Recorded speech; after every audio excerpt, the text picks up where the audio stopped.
శ్రీమాత్రే నమః. సద్గురు జ్యోతిష్యాలయం నుండి ఈ సంవత్సరం శని వక్రగతి పొందే ఒక ఫలితాన్ని మనం ఇవ్వబోతున్నాం.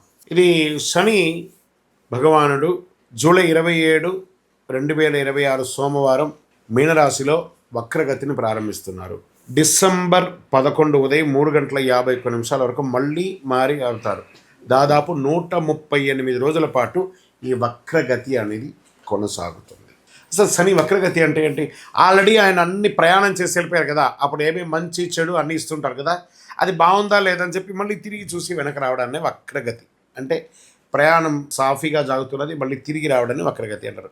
పాత పనులు తిరిగి ముందుకు వస్తాయి, ఆలస్యమైన ఫలితాలు లభిస్తాయి, కష్టానికి తగిన ప్రతిఫలం దక్కుతుంది, నిర్లక్ష్యం చేసిన విషయాలు మళ్ళీ ఎదురవుతాయి, బాధ్యతలు పెరుగుతాయి, జీవితంలో స్థిరత్వం ఎంత ఉందో పరీక్ష కూడా అంతే ఉంటుందని కూడా చెప్పచ్చు. ఎవరిని ఎక్కువ ప్రభావితం చేస్తుంది ఈ యొక్క వక్రగతి అని అంటే, శని ప్రకృతి ప్రభావం ముఖ్యంగా వీరిపై చాలా గొప్పగా ఉంటుంది. ఎలా అంటే ఏళ్ళనాడు శని 7.5 ఉన్న వాళ్ళకి, అష్టమ శని, అర్ధాష్టమ శని, శని మహర్దశ, శని అంతర్దశ, జన్మకుండలిలో శని భగవానుడు బలహీనపడడం, వీళ్ళందరికీ కూడా ఇబ్బందులు వచ్చే అవకాశాలు ఉన్నాయి. ఈ సమయంలో ఎదురయ్యే పరిస్థితులు ఎలా ఉంటాయి అని అనుకుంటే, పనుల్లో ఆలస్యం, ఉద్యోగంలో అదనపు బాధ్యతలు, ప్రమోషన్లో ఆలస్యం, కోర్టు వ్యవహారంలో నెమ్మదితనం, భూమి ఆస్తి విషయాల్లో ఆలస్యం, అప్పుల ఒత్తిడి, మానసిక ఆందోళన, సహనానికి పరీక్ష. మనం ఏం పాటిస్తే బాగుంటుంది ఈ సమయంలో అని అంటే, అవసరం లేని అప్పులు తీసుకోవద్దు. ఈ వక్రగతి శని వక్రగతి ఎప్పుడు కోపంతో నిర్ణయాలు తీసుకోకూడదు. ఉద్యోగ మార్పుల్లో తొందరపడద్దు. తొందరపడి పై అధికారులు ఏమైనా చెప్తే రిజైన్ చేసేయడం లాంటివి చేయకూడదు. వాహనం నడిపేటప్పుడు ఫోన్ మాట్లాడడం లేదా అతి స్పీడ్ వెళ్ళడం చేయకూడదు. పెద్దలను గౌరవించాలి. ప్రారంభించే పనిని పూర్తి చేయాలి. ఆరోగ్యాన్ని నిర్లక్ష్యం చేయకూడదు. ఖర్చులను నియంత్రించాలి. సరే, ఈ వక్రగతిలో ఎవరికైనా లాభం ఉందా అని అంటే, కొంతమందికి ఉంది లాభం. ఎవరికి ఉంది? వృషభ రాశి వారు. శనిదేవుడు లాభస్థానంలో ప్రకృతిలో వక్రగతిలో ఉండడం వల్ల వచ్చే 6 నెలలు ఎంతో అనుకూలంగా ఉంటాయి. ఆర్థిక పరిస్థితి బలపడుతుంది, కొత్త ఆదాయ మార్గాలు ఏర్పడతాయి, ఉద్యోగంలో గుర్తింపు వస్తుంది, ప్రమోషన్ల అవకాశాలు ఉంటాయి, పాత వివాదాలు పరిష్కారం అవుతాయి, కుటుంబంలో ఆనందం పెరుగుతుంది, సమాజంలో గౌరవం పెరుగుతుంది. ఇక నెక్స్ట్ రాశి టాప్లో ఉన్న వాళ్ళలో వృశ్చిక రాశి వారు. శని పంచమ స్థానంలో వక్రగతిలో ఉండడం వల్ల అనేక అనుకూల మార్పులు వస్తున్నాయి. ఆరోగ్యం మెరుగుపడుతుంది, పెట్టుబడుల ద్వారా లాభాలు వచ్చే అవకాశం ఉంది, పెండింగ్ పనులు పూర్తవుతాయి, కుటుంబంలో సంతోషం పెరుగుతుంది, పిల్లల ద్వారా శుభవార్త వినే అవకాశాలు ఉన్నాయి, విదేశీయ అవకాశాలు బాగొస్తున్నాయి. మరి నెక్స్ట్ ఎవరున్నారంటే మకర రాశి వారు. శని 3వ స్థానంలో వక్రగతిలో సంచరించడం వల్ల ధైర్యం, ఆత్మవిశ్వాసం పెరుగుతుంది, ఫలితాల కష్టానికి తగిన గుర్తింపు, వ్యాపారాభివృద్ధి, ప్రయాణాల ద్వారా లాభం, ఆర్థిక పరిస్థితి మెరుగుదల, కొత్త అవకాశాలు వస్తాయి, శుభవార్తలు ఉండే అవకాశాలు ఉన్నాయి. మరి ఇంకొక ఎవరైనా ఉన్నారంటే మీనరాశి. మరి వీళ్ళకి ఏళ్ళనాడు శని నడుస్తుంది కదా, అయినా వీళ్ళకి శని స్వరాశిలోనే వక్రగతిలో చేయడం వల్ల వ్యక్తిగత జీవితంలో కీలక మార్పులు చోటు చేసుకునే అవకాశాలు ఉన్నాయి. కొత్త పరిచయాల ద్వారా అవకాశాలు, ప్రేమ జీవితంలో అనుకూలత, శత్రువులపై విజయం, ఆర్థిక పరిస్థితి క్రమంగా మెరుగుపడుతుంది, ఆధ్యాత్మిక ఆసక్తి పెరుగుతుంది. మరి ఈ వక్రగతి ద్వారా ఎవరెవరికి ఇబ్బంది ఉంది? సో ఈ యొక్క శని వక్రగతి ద్వారా ఎక్కువ జాగ్రత్తలు తీసుకోవాల్సినటువంటి రాశులు అంటే మేషరాశి వారు. ఖర్చులు పెరగవచ్చు, మానసిక ఒత్తిడి అధికమవుతుంది, విదేశీయ లేదా న్యాయపరమైన విషయాలు ఆలస్యం, నిద్ర సమస్యలు రావచ్చు, అవసరం లేని ఖర్చులు తగ్గించుకోవాలి. ఇంకా మిథున రాశి వారికి ఉద్యోగంలో ఒత్తిడి పెరుగుతుంది, ఉన్నతాధికారుల పట్ల విభేదాలు వచ్చే అవకాశం ఉన్నాయి, ప్రమోషన్ లేదా గుర్తింపు ఆలస్యం అవుతుంది, వ్యాపారంలో నియంత్రణ లేకుండా ఉండడం అనేది జరుగుతుంది, కోర్టు కేసులు వచ్చే అవకాశం ఉన్నాయి.